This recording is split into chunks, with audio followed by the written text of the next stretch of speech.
Good evening सभी 12th के students.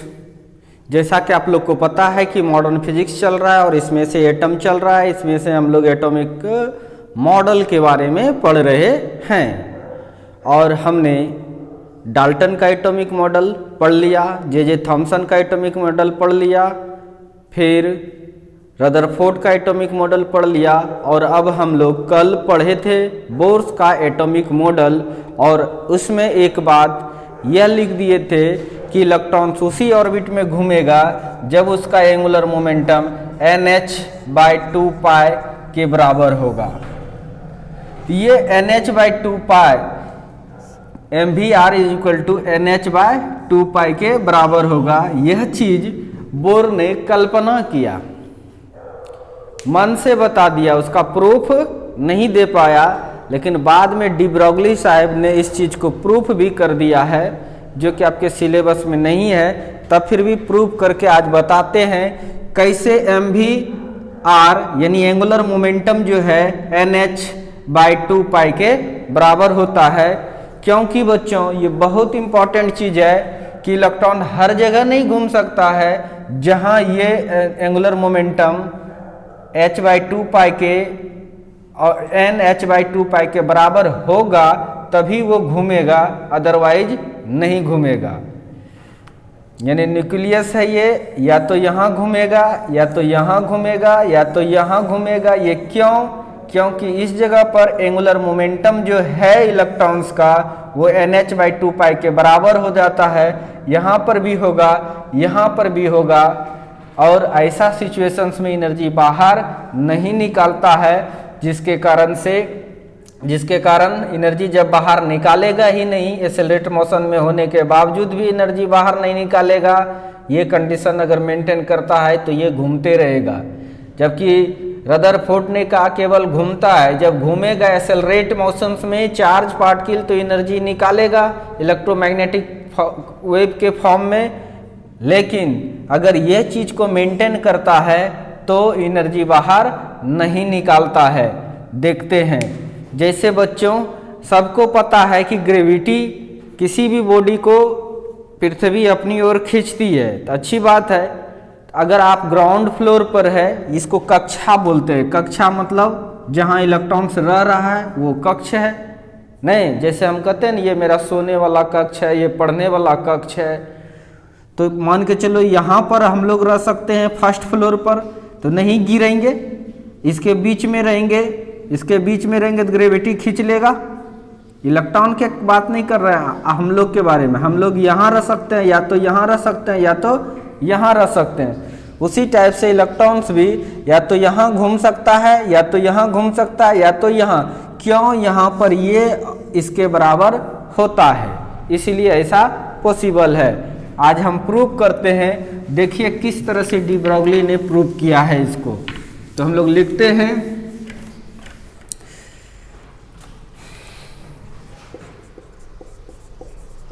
Prove that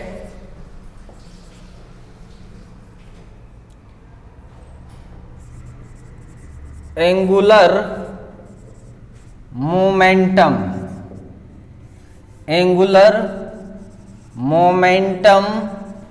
of electron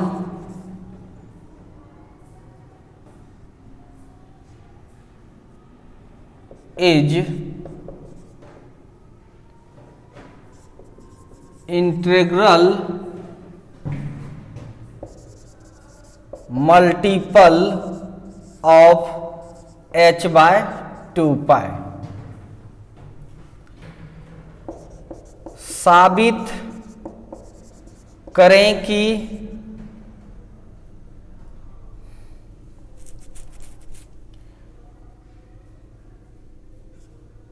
electron का कोणीय संवेग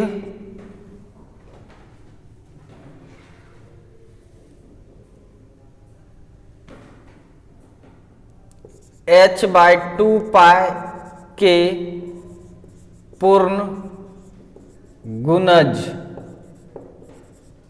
के बराबर होती है, ये साबित करना है।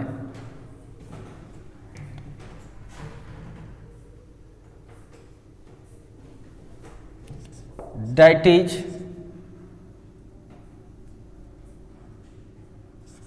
electron revolves in that orbit in which it maintain।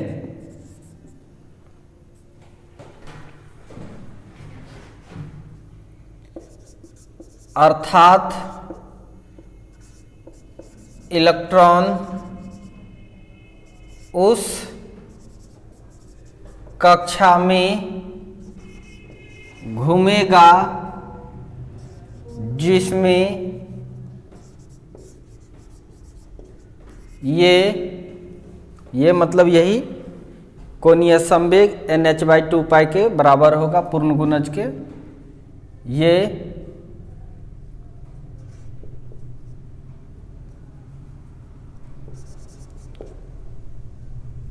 कोणीय संवेग H/2π के पूर्ण गुणज होगा। यानी साबित करें इलेक्ट्रॉन का कोणीय संवेग H/2π के पूर्ण गुणज के बराबर होती है, अर्थात इलेक्ट्रॉन उस कक्षा में घूमेगा जिसमें कोणीय संवेग H/2π के पूर्ण गुणज के बराबर होगा। तो अच्छी बात है, यानी आपको ये प्रूव करना है MVR जो है वो NH/2π के बराबर होगा, ये प्रूव करना है। ठीक है, तो चलिए हम कुछ चीजें सिखाते हैं। बाय डी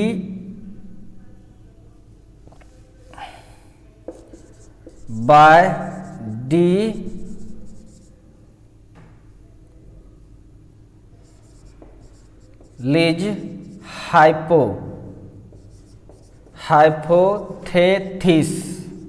डी ब्रॉगली ने एक हाइपोथेसिस दिया है, अगर कोई पार्टिकल है उसका मास इतना है और अगर v वेलोसिटी से गति करता है तब जो ये रेडिएशंस बाहर निकालेगा, यानी ये जो वेव बाहर निकालेगा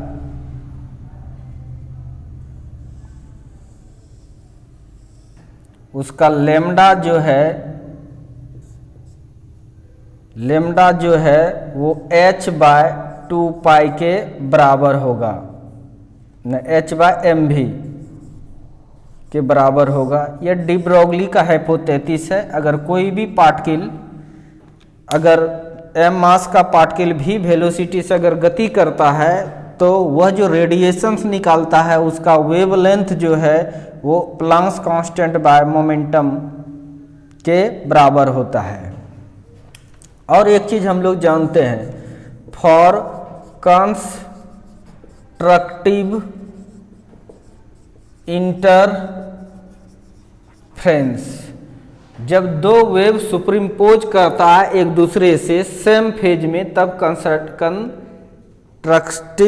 इंटरफेरेंस बनता है। उसमें एनर्जी का कोई लॉस नहीं होता है। उसमें होता है ये कि पाथ डिफरेंस जो है डेल्टा x, जैसे पाथ डिफरेंस जो है डेल्टा x वो n लैम्डा के बराबर होता है।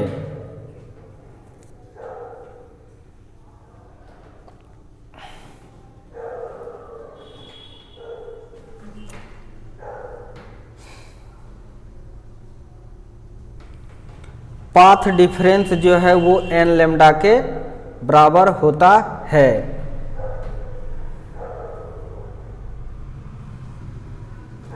इसको मान लो इक्वेशन फर्स्ट।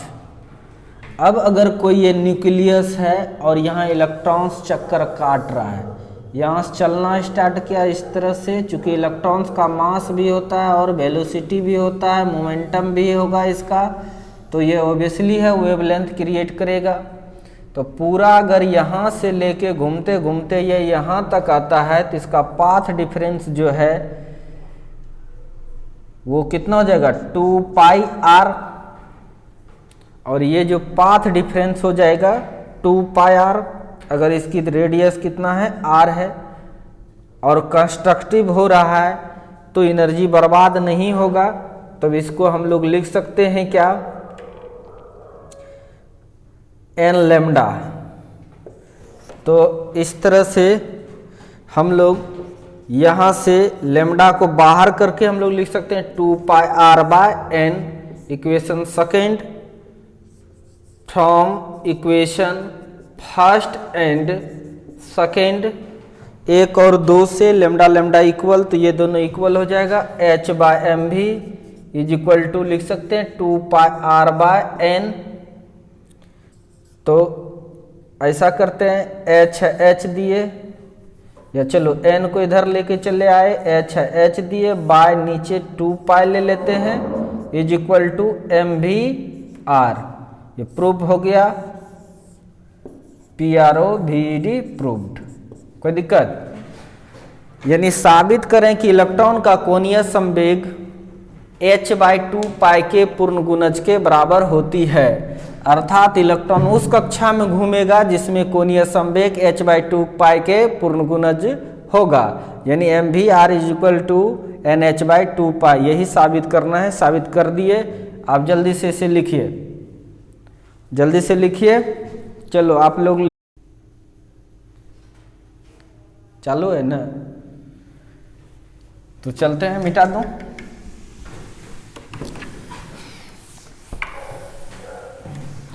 तो यह बात कल डायरेक्ट लिखा दिया गया था, लेकिन आज प्रूफ हुआ। नहीं भी समझ में आएगा तो ज़्यादा टेंशन लेने की बात नहीं है, ऐसे भी ये प्रूफ आपके सिलेबस में नहीं है। चलिए, अच्छी बात है।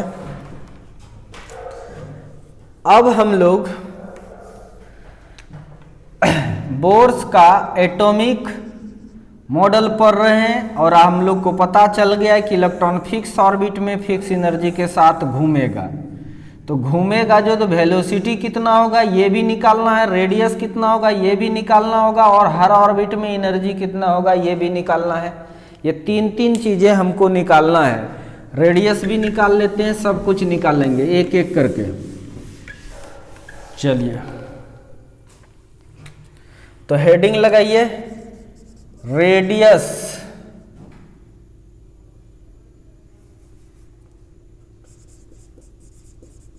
Expression for radius, expression for radius of stationery orbit, अस्थाई कक्षा के त्रिज्या के लिए व्यंजक। फिर वेलोसिटी भी निकाल लेंगे, तो ध्यान से देखिए।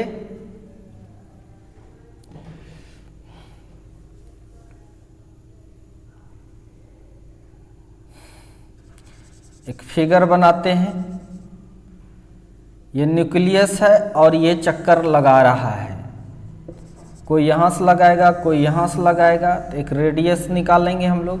मान लो कि इसका रेडियस r है, कितना रेडियस है r, तो फोर्स लगेगा। न्यूक्लियस भी चार्ज पार्टिकल होता है, प्रोटॉन, कितना पीस प्रोटॉन होता है z, एक प्रोटॉन का चार्ज Jd, यानी इस पर चार्ज Jd, और यहाँ पर इलेक्ट्रॉन्स घूम रहा है। इस तरह से इलेक्ट्रॉन घूम रहा है भी वेलोसिटी से, घूमेगा चारों तरफ। तो फोर्स लगता है, प्लस चार्ज माइनस चार्ज के बीच फोर्स लगता है, आपको पता है। इलेक्ट्रिक फोर्स लगता है, अट्रैक्शन वाला फोर्स लग रहा है।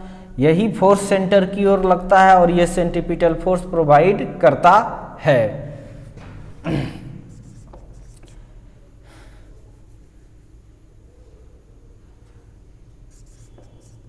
according to Bohr's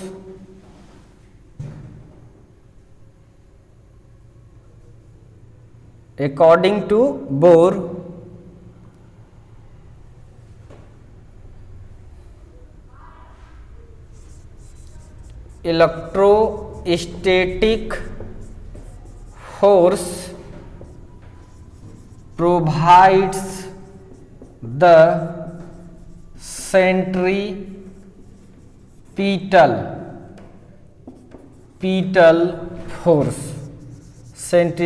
force for revolving the electron in a orbit.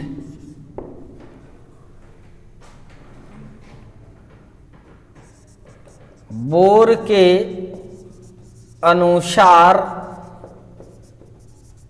स्थिर वैद्युत बल, जिसको कूलम बल कहते हैं, इलेक्ट्रॉन को कक्षा में घूमने के लिए जरूरी अभिकेंद्रक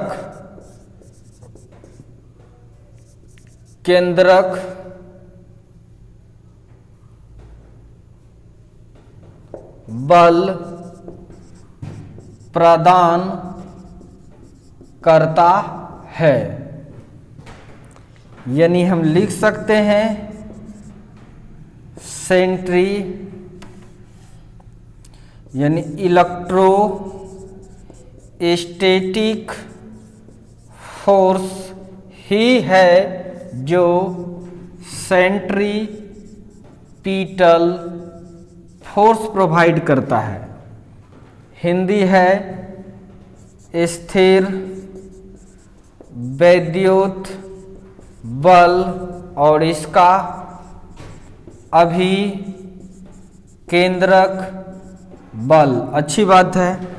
तो इलेक्ट्रोस्टैटिक्स फोर्स का फार्मूला जानते हैं कि, यानी एक बार लिख भी देते हैं, electrostatics Fe is equal to centripetal force Fc। और इलेक्ट्रोस्टैटिक्स फोर्स का फार्मूला होता है K मतलब 1/4πε0 Q1। Q1 मतलब कितना चार्ज है, Zd into Q2 E/r²। Okay, और यही बराबर होगा सेंट्रीपिटल फोर्स के बारे में 11th में हम लोग पढ़े हैं, mv²/r। बड़ा फोर्स नहीं है ये, तो r यहाँ से r कैंसिल हो जाता है और आप इसको लिख सकते हैं इस तरह से। अभी क्या निकालना है, रेडियस। क्या निकालना है, रेडियस।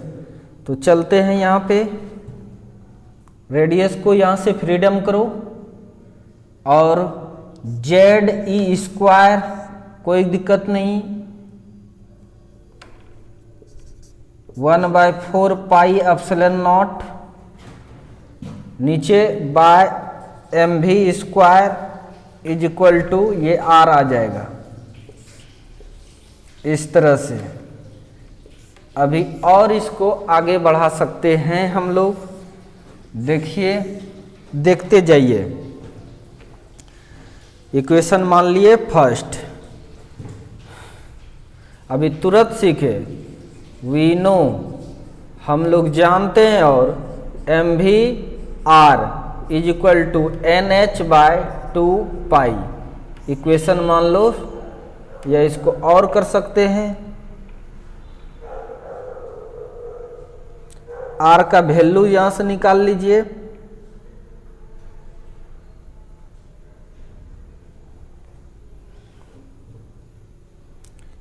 या v का वैल्यू यहां से निकालिए। v का जब वैल्यू यहां से निकालिएगा तो आ जाएगा nh/2π और नीचे mr। इसको इक्वेशन सेकेंड मान लो। अब भी के जगह पर पुट कर देते हैं उसको।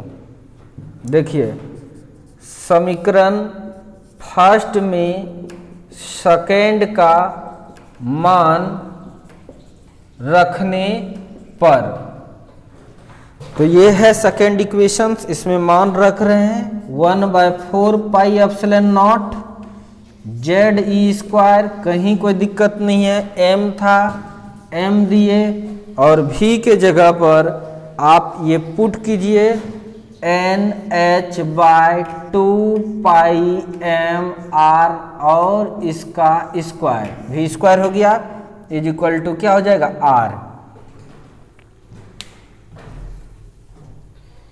इधर मिटाता हूं, ऊपर पॉज करो, फटाक से रोको, रोक लिया, उतार लो वहां तक।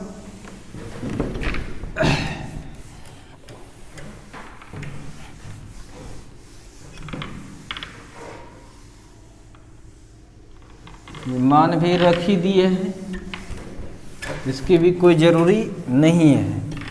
अब हम लोग आगे बढ़ाते हैं उस एक्सप्रेशन को, और r इज इक्वल टू हम लोग लिख रहे हैं, देखते जाना है 1/4 पाई एप्सिलॉन नॉट, दिखाई दे रहा है ना। चलो देखो नीचे थोड़ा कर लेते हैं, 1/4 pi epsilon naught Z E square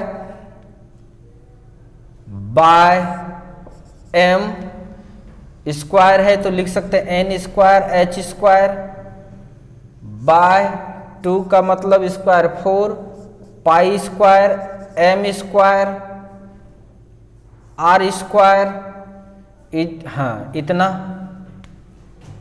अब देखिए m ने m स्क्वायर को कैंसिल कर दिया,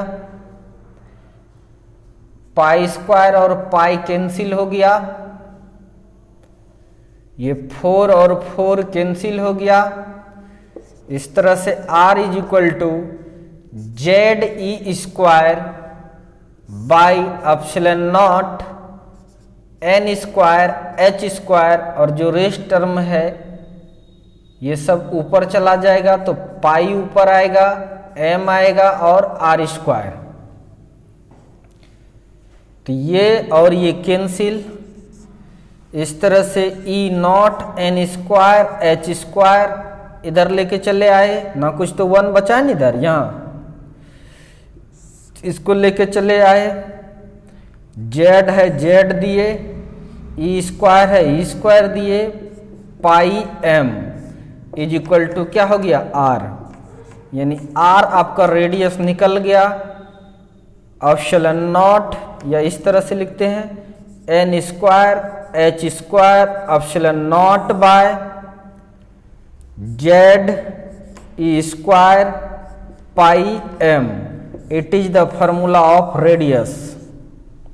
यह रेडियस का फॉर्मूला हो गया, ध्यान से तो देख लिया आप लोग, r is equal to n square h square epsilon naught Z E square pi m, ये रेडियस, ऑर्बिट का जो रेडियस है जिसमें इलेक्ट्रॉन्स घूमेगा, न्यूक्लियस से ऑर्बिट की दूरी, उसी को रेडियस कहते हैं, वह निकल गया आपको। ये देखिए h प्लांक्स कांस्टेंट है, h क्या है, प्लांक्स कांस्टेंट है, एप्सिलॉन नॉट पता है, परिचय दे देते हैं, वेयर जहां h आपका है प्लांक्स कांस्टेंट, यानी प्लांक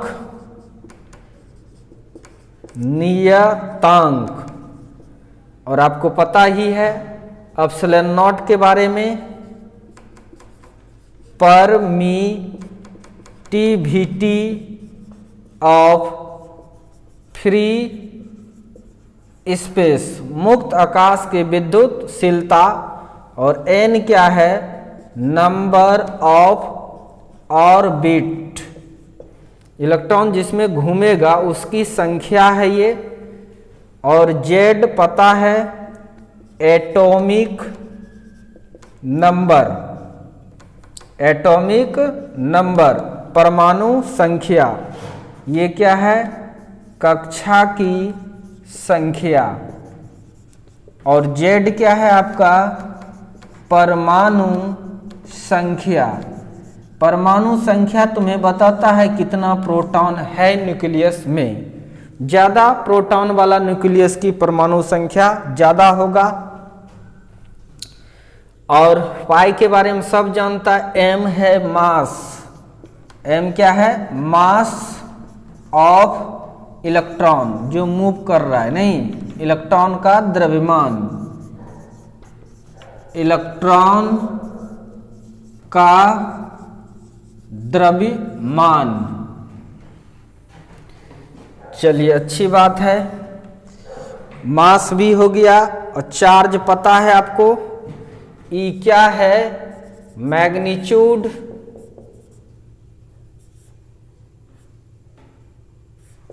ऑफ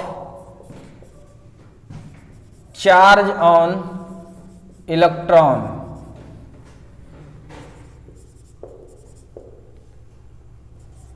इलेक्ट्रॉन के आवेश का परिमाण। ये सब लिख दिए, सब हो गया। और R क्या है? रेडियस ऑफ ऑर्बिट,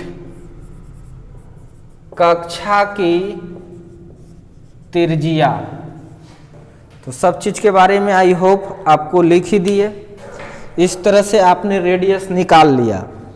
अब यहाँ पर गौर करना है, H कांस्टेंट है, ये भी कांस्टेंट है, ये भी कांस्टेंट है, ये भी कांस्टेंट है, ये भी कांस्टेंट है, लेकिन N कक्षा बहुत सारा हो सकता है। कुछ लोग सोचता है सर हाइड्रोजन में एक ही इलेक्ट्रॉन है तो एक ही को कक्षा होगा। ऐसा नहीं। अगर आप अकेले भाई है तो आपका कक्षा, आपका रूम एक ही को होगा। 5 मंजिला बिल्डिंग भी हो सकता है कि नहीं आपका। आप कभी नीचे भी मिलोगे, कभी ऊपर में भी, कभी और ऊपर भी मिल सकते हो। उसी टाइप की बात है बाबू। कक्षा अनंत होता है, ऑर्बिट अनंत होता है, भले इलेक्ट्रॉन उसमें एक ही हो। तभी तो एनर्जी जब देते हैं ग्राउंड स्टेट से एक्साइटेड स्टेट में भाग जाता है। सब चीज आएगा धीरे धीरे। तो चलिए देखते हैं। या इसी जगह लिख दो कि रेडियस जो है वह डायरेक्टली प्रोपोर्शनल होता है एन स्क्वायर और इन्वर्सली प्रोपोर्शनल होता है जेड का। मतलब नॉट पॉइंट लिखिए, ऑब्जेक्टिव यहां से आता है इंपॉर्टेंट पॉइंट। इंपॉर्टेंट पॉइंट, अगर number of orbit increases then radius will be also increases. पहला बात, if number of orbit increases then radius of orbit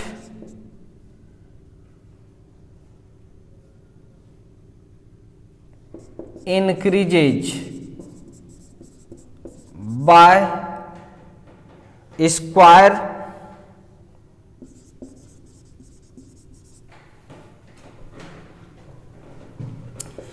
अगर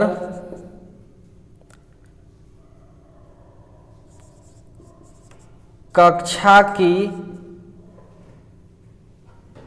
संख्या बढ़ता है तो त्रिज्या वर्ग से बढ़ता है।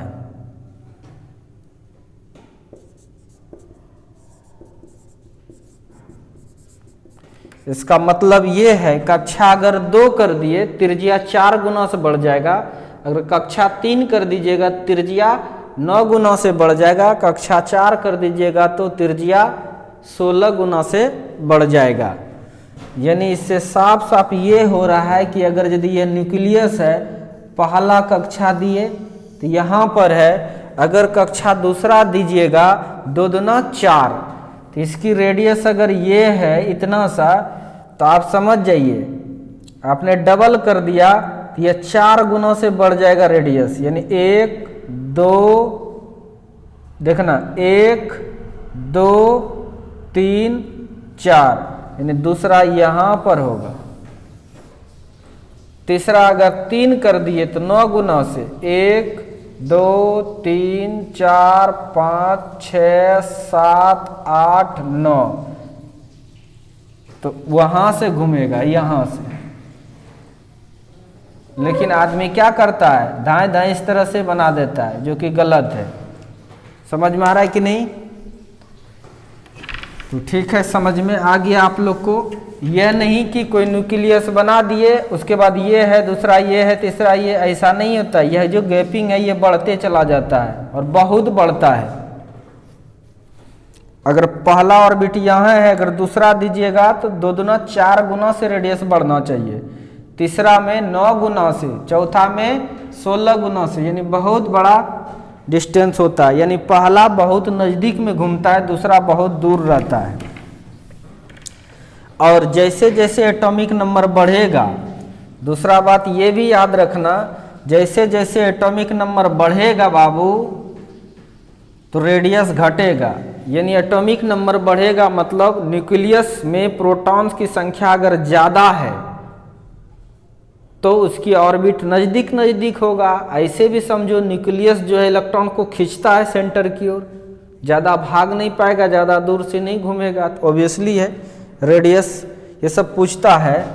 If atomic number increases, atomic number increases मतलब number of proton increases nucleus का। If atomic number increases then its radius decreases। अगर परमाणु संख्या बढ़ता है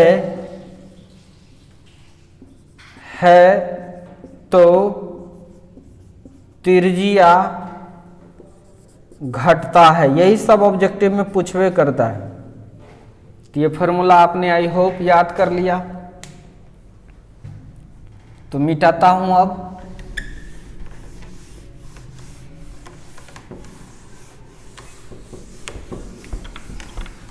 अब वेलोसिटी का एक्सप्रेशन तो निकाल देते हैं हम लोग।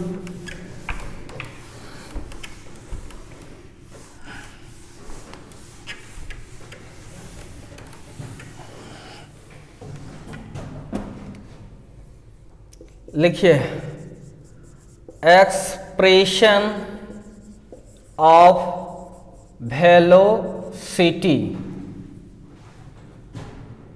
Of moving electron in a stationary orbit.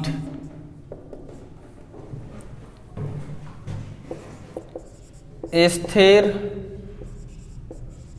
कक्षा में घूमने वाले इलेक्ट्रॉन के वेग का व्यंजक। चलिए सपोज डैट ये न्यूक्लियस है और इस तरह से ये इसका ऑर्बिट है, ये ऑर्बिट है और सारा ऑर्बिट होगा। यहाँ पर इलेक्ट्रॉन्स है और ये घूम रहा है सपोज डैट v वेलोसिटी से। ये इसका रेडियस है, ये इसका रेडियस है और रेडियस है r। दोनों के बीच फोर्स लगेगा F ही, यह भी पता है आपको। यहाँ पर चार्ज Jd और यहाँ पर चार्ज इलेक्ट्रॉन्स का ये होता है नहीं। तो चलिए वी नो, हम लोग जानते हैं क्या,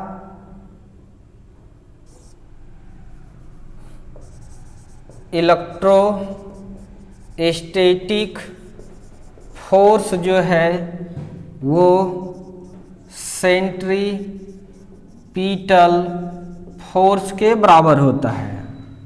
स्थिर विद्युत बल जानते हैं 1/4 pi epsilon naught Q1 Jd Q2 E by R square is equal to M V square by are.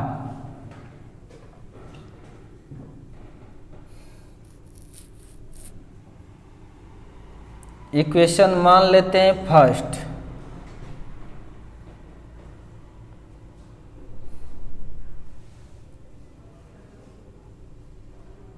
और दूसरा चीज जानते हैं M V R is equal to N H by 2 पाई।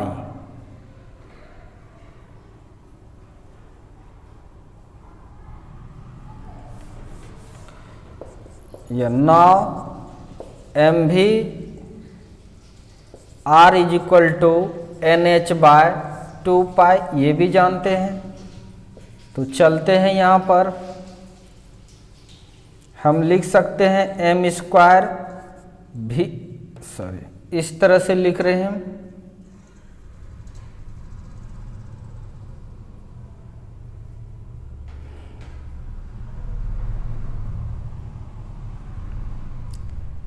आपको क्या निकालना है, वेलोसिटी। थोड़ा आगे बढ़ा ही लेते हैं इसको, वेलोसिटी के टर्म में लाते हैं। आर ने इसको कैंसिल कर दिया तो 1/4 pi epsilon naught Z E square by R है, आर दिए, एम है, एम दिए, इज इक्वल टू क्या हो जाएगा, वी स्क्वायर। बट इस आर का मान जानते हैं हम लोग, तुरंत सीखे थे, यहाँ से भी निकल जाएगा। But R is equal to आपको पता था N square H square, R is equal to आपको पता था एन स्क्वायर एच, क्या था, N square H square epsilon naught by pi M Z E square, ये जानते हैं। इसको पुट कर दीजिए इसमें, इसलिए 1/4 pi epsilon naught okay Z E square by M था, एम दे दो, आर के जगह पर पुट कर दो, N square H square epsilon naught by pi M Z E square. यहाँ तक किसी को कोई दिक्कत नहीं ही है, हम ऐसा मान के चल रहे हैं। बढ़िया से रख लिखते हैं इसको 1/4 पाई एप्सिलॉन नॉट। देखिए पाई ने पाई को कैंसिल, ये एम ने एम को कैंसिल,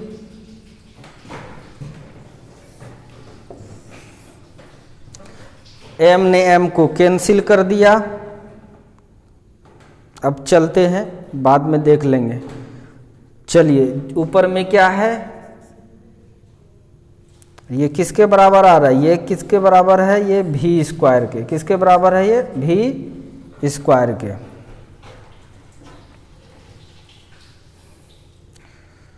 तो चलते हैं हम लोग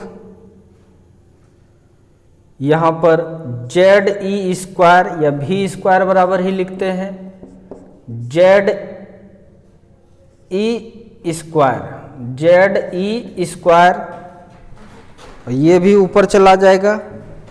फिर से जेड ई स्क्वायर बाय नीचे एन स्क्वायर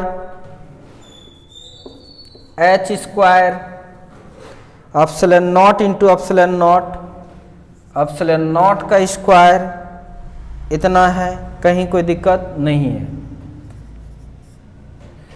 तो V square is equal to Z E square by N H epsilon naught का पूरे पर स्क्वायर कर दिए। 2 बार है, स्क्वायर के अंदर 2 हो जाएगा, ये भी 2 बार है, ये भी 2 बार था, ये भी 2 बार था, ये भी 2 बार, सब पर स्क्वायर लगा के स्क्वायर स्क्वायर कैंसिल। और वेलोसिटी इज इक्वल टू आ गया आपका Z E square by N H by epsilon naught, N H by epsilon naught. ठीक है, ये वेलोसिटी हो गया। तो यहाँ पर सबका परिचय दिए ही है, वहाँ उस देख के आप लिख सकते हो। अब यहाँ पर आपको ये दिखाई दिया कि ये जो v है वेलोसिटी, वह डायरेक्टली प्रोपोर्शनल होता है z का, यानी ज़्यादा प्रोटॉन वाला न्यूक्लियस रहेगा तो वेलोसिटी ज़्यादा होगा और इन्वर्सली प्रोपोर्शनल होता है एन का, यानी नंबर ऑफ ऑर्बिट बढ़ेगा तो वेलोसिटी कम होगा। यानी पहले ऑर्बिट में बड़ा स्पीड से इलेक्ट्रॉन चलता है, दूसरे स्पीड में कम, तीसरे में कम। जैसे जैसे ऑर्बिट बढ़ता है वैसे वैसे स्पीड भी कम होता है, ये यही बता रहा है। तो नोट पॉइंट इसके लिए इसमें लिखेंगे हम लोग, इधर मिटाते हैं।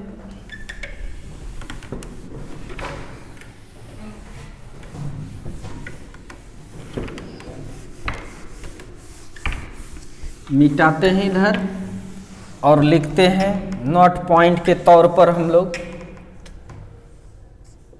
यानी इम्पॉर्टेंट, इसी से ऑब्जेक्टिव आएगा। पॉइंट देखिए क्या, पहला, इफ एटॉमिक नंबर इंक्रीजेज, अगर एटॉमिक नंबर बढ़ता है देन इट्स वेलोसिटी इंक्रीजेज। अगर आप स्टूडेंट्स हैं तो एटॉमिक नंबर अगर बढ़ रहा है तो ऑब्वियसली है कि नंबर ऑफ प्रोटॉन भी बढ़ रहा है, उस पर भी क्वेश्चन पूछ सकता है। यदि अगर परमाणु संख्या बढ़ता है तो वेग बढ़ेगा, किसका? इलेक्ट्रॉन का। दूसरी बात, if number of orbit increases then its velocity, किसका? इलेक्ट्रॉन का। Velocity decreases, decreases. अगर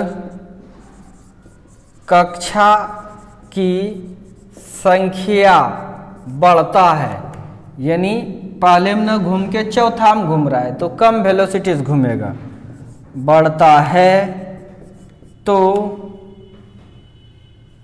वेग घटता है। यानी पूछेगा कौन सा ऑर्बिट में सबसे ज़्यादा इलेक्ट्रॉन तेजी से चलता है, तो आंसर तुम्हारा क्या होगा? सबसे ज़्यादा तेजी से कौन से ऑर्बिट में चलता है, तो आंसर तुम्हारा क्या होगा कि लोअर ऑर्बिट में। हाइयर ऑर्बिट में कम तेजी से चलेगा अकॉर्डिंग टू यहाँ। तो ये हो गया, आप जल्दी से नोट कीजिए, एनर्जी भी बता ही देते हैं।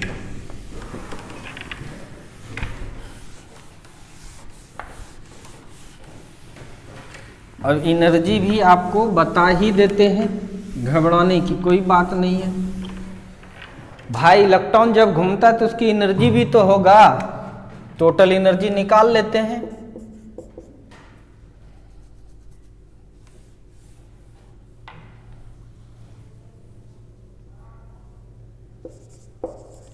Energy of moving electron in stable orbit, अस्थाई कक्षा में घूमने वाले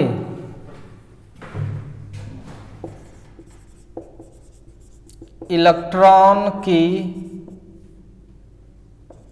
ऊर्जा, कितना ऊर्जा है?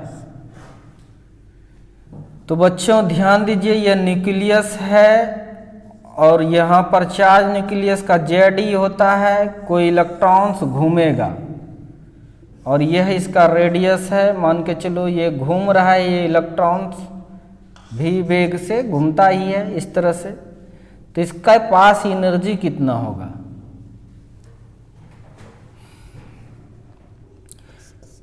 टोटल वी नो हम लोग जानते हैं टोटल एनर्जी बराबर क्या होता है? कितना तेजी से ये चल रहा है, एम मास तो होता है इलेक्ट्रॉन में, kinetic energy plus potential energy, सबको पता है।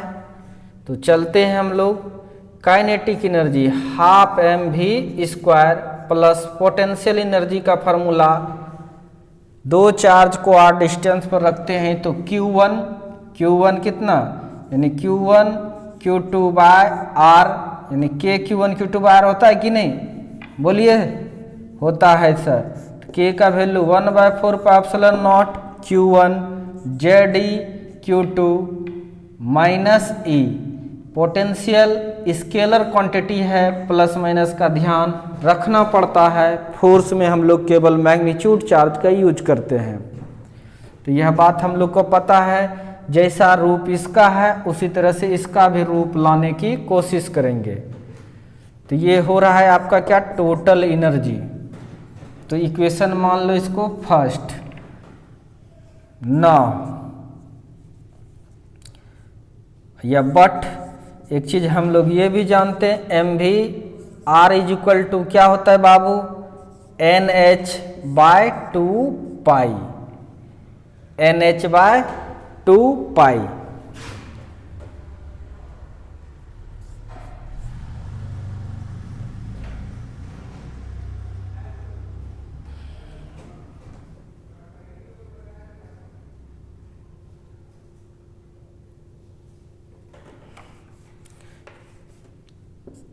NH/2π ये भी जानते हैं, इसलिए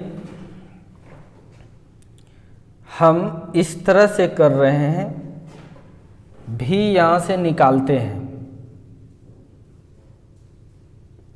तो V इज इक्वल टू लिख सकते NH/2π mr।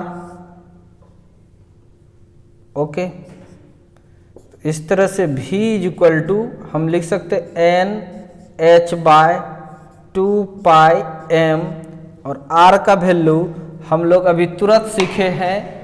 R का वैल्यू हम लोग अभी, चलिए R जो है ये R का मान ही पुट कर देते हैं यहाँ पर। R इज इक्वल टू हम लोग तुरंत सीखे n²h²ε0 by pi mZe²। R का मान पुट कर दिए। तो अब देखिए m ने m को कैंसिल कर दिया, पाई ने पाई को कैंसिल कर दिया।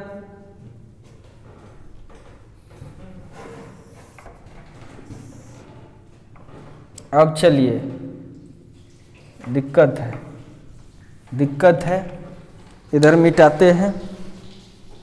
फटाक से स्क्रीनशॉट लेके वहां तक लिख सकते हो आप, लिख लो। अब इधर चलते हैं हम लोग, चलते हैं। तो V इज इक्वल टू हम लोग लिख सकते हैं NH, ओके, नीचे वाला सब को ऊपर भेज रहे हैं, ZE² बाय नीचे 2n²h²ε0। H ने इसको कैंसिल कर दिया, इसने इसको कैंसिल कर दिया। V is equal to ZE² by 2nH²।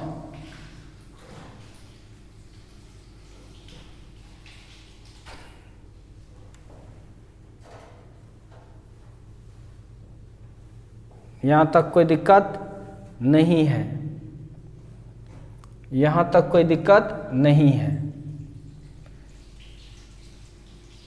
अगर हम भी स्क्वायरिंग, यहाँ तक कोई दिक्कत नहीं, बोथ साइड स्क्वायरिंग, दोनों तरफ वर्ग करने पर V² इज इक्वल टू हम लिख सकते हैं Z²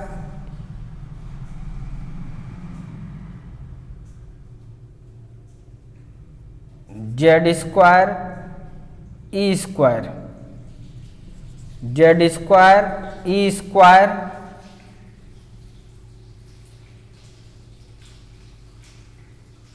बाय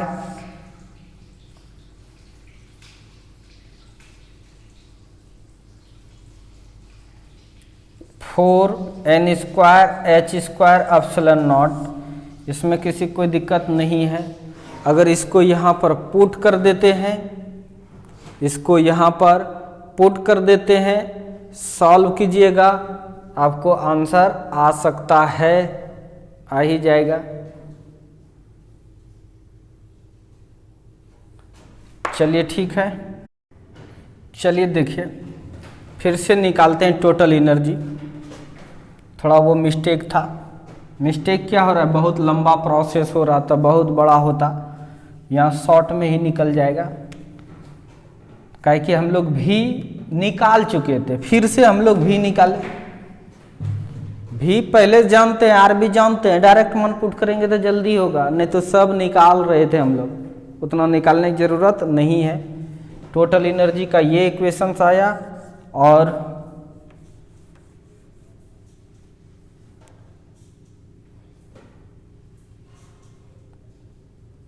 इतना आ गया। और आपको वेलोसिटी का फार्मूला आपके पास पता था, Z E square by 2 epsilon naught N H, ये भी पता है।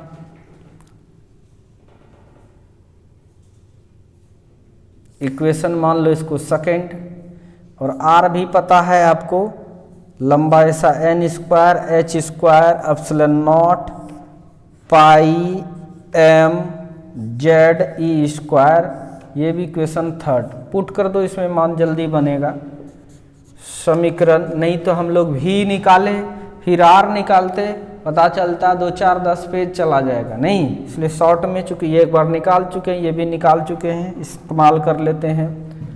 समीकरण फर्स्ट में सेकेंड एवं थर्ड का मान रखने पर रखते हैं। अब फर्स्ट में देखिए, फर्स्ट में total energy is equal to आपके पास है हाफ एम वी स्क्वायर, और वी का मान कितना है, Z E square by 2 epsilon naught N H का स्क्वायर हो गया, half M V square plus minus क्या हो जाएगा, माइनस प्लस माइनस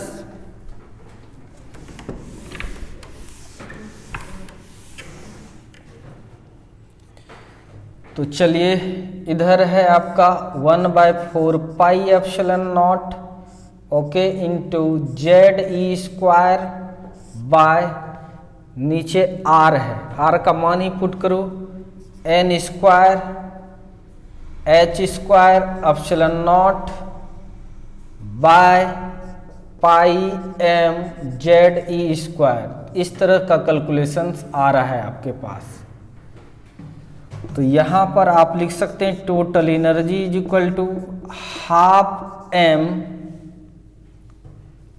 कर दो जेड स्क्वायर ई पर पावर 4 बाय 2 एप्सिलॉन नॉट का square N square H square minus यहाँ पे 1/4 pi epsilon naught Z E square, सबको ऊपर लेके जाओ, ये pi M Z E square by नीचे N square H square epsilon naught. खतरनाक चीज है,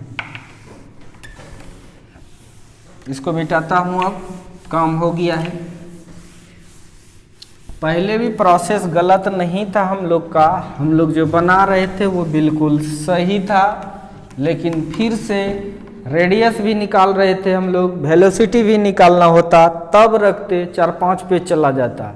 ऐसे अगर आपको याद नहीं है रेडियस और वेलोसिटी, तो जो पहले कर देते वैसे ही करना होता आपको, लेकिन हमें याद था तो डायरेक्ट पुट कर दिए। अब देखिए, इसमें हम लोग total energy is equal to एक स्टेप और बढ़ाते हैं, 1/2 दूना 4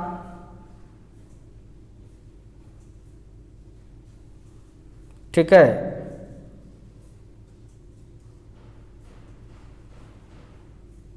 चलो बढ़िया से लिखते हैं। 1/, कॉमन लो, कॉमन लेते हैं। 1 2 दूना 4, यहाँ भी 4 है, 1/4 दोनों में है, कॉमन आ गया। m, इधर भी m है, कॉमन ले लिए।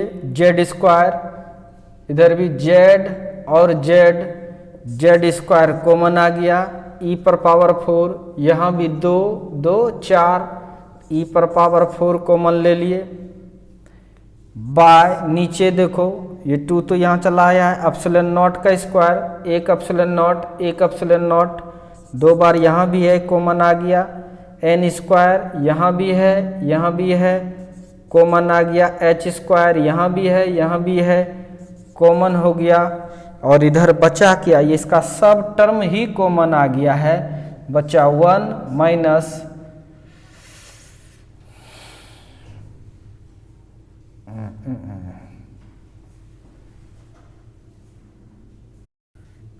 गड़बड़ हो रहा है भाई।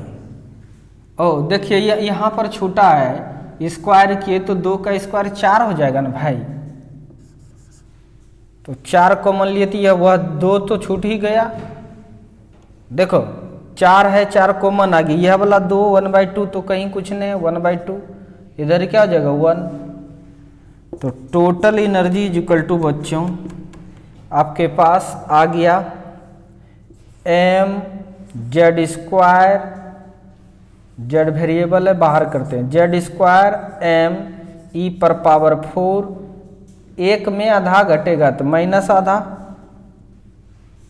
बच्चा बाद में करते हैं इतना, बाय 4ε0, इस तरह से n² 4ε0 का स्क्वायर h², यहाँ तक ठीक है, इंटू -1/2। टोटल एनर्जी इलेक्ट्रॉन्स का निकल गया, z² m e⁴ by plus minus minus हो जाएगा, कांस्टेंट देखो 4 दूना 8, यानी 1/8, इस टाइप से 1/8 हो गया। n² ε0 का स्क्वायर h², इतना टोटल एनर्जी है किसका भाई, इलेक्ट्रॉन्स का। अब सबका हम लोग मान भी रखेंगे, सबका मान भी रखेंगे, ठीक है भाई। चलिए समझ में आ ही गया।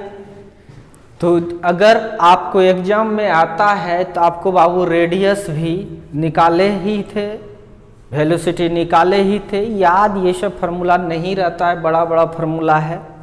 स्टूडेंट्स को जनरली, टीचर को तो याद हो ही जाता है क्योंकि उसे हर साल पढ़ाना होता है।